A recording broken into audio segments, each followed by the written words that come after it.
Bolalar mana bu Xitoyga Xargovska terminalga kirishga bor-ku. Mana bu yerda stoyanka desak agar terminal o'ng tomonga skladlar bor. 1 dan 17 gacha skladlar bor. Xullas kesalaringiz bilasizlar, ana shu yerda kelganda ichkarida magazin bor.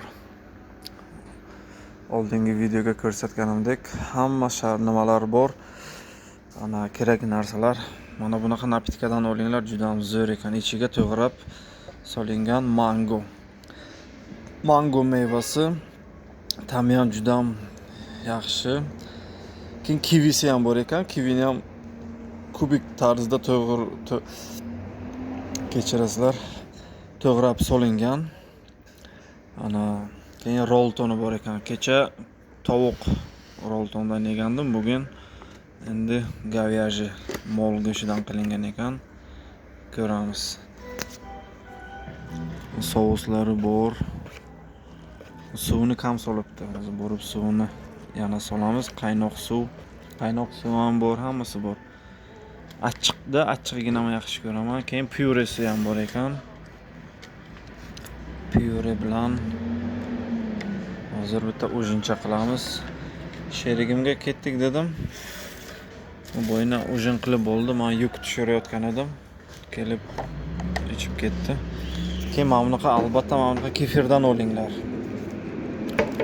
Juda ham shirin. Nima yozilgan bu yerga? Ana shundan olinglar. Juda ham mazza. Nima solingan? Ozgina shakar solinganmi, boshqacha? Keyin mana bu simichkadan albatta olinglar. Ta'mi вообще zo'r. Ichiga changi yo'q. Toza filtrlab upakovka qilingan. Zo'r. Kino ko'rib, mashinga zerikmaysizlar. Ertalabga bitta nima oldim? Pirojni, kefir, napitka, sok, mana napitkalar bilan nonlar ham bor ekan. Yumshoqgina o'zimizning nonlar yaxshi. Mana shu navesni tagida salqingina. Shu shofirlarimiz yeb tashlaydi-yu, musullarni orqasidan olmaydi-da. Shunisi yaxshi emas. O'zbek, qozoq shofirlar. U yerga ham oshxonalar bor. Oshxonalar, u yerda Uyg'ur lagman somsalari bor ekan. Somsasi lekin kichkina. Ana qozon kabob, meva-cheva shunaqa. Endi bitta ujin qilib olay, keyin borib bironta kino ko'ramiz. Yuklarimni tushirib bo'ldim, Xudoga shukr. Afg'ondan tosh olib kelyapti dedim-ku. Toshlarni tushirib bo'ldi-yu. Endi ozgina dam olamiz. Ertaga Xudo xolasa yangi yuk olamiz. Xitoydan yana yo'lga chiqamiz, nasib bo'lsa Afg'on tomonga. Havo zo'r, havo yaxshi. Bugun mana 6-avgust 2026-chislo.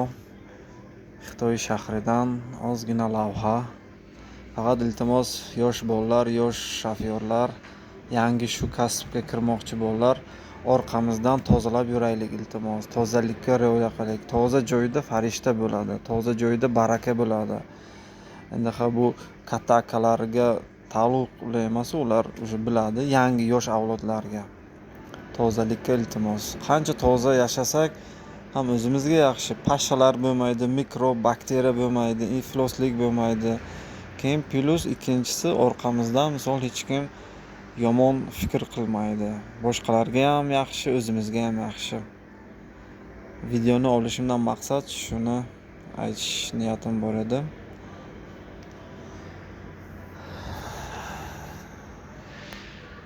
Osmonni qarang, qanday yaxshi, toza.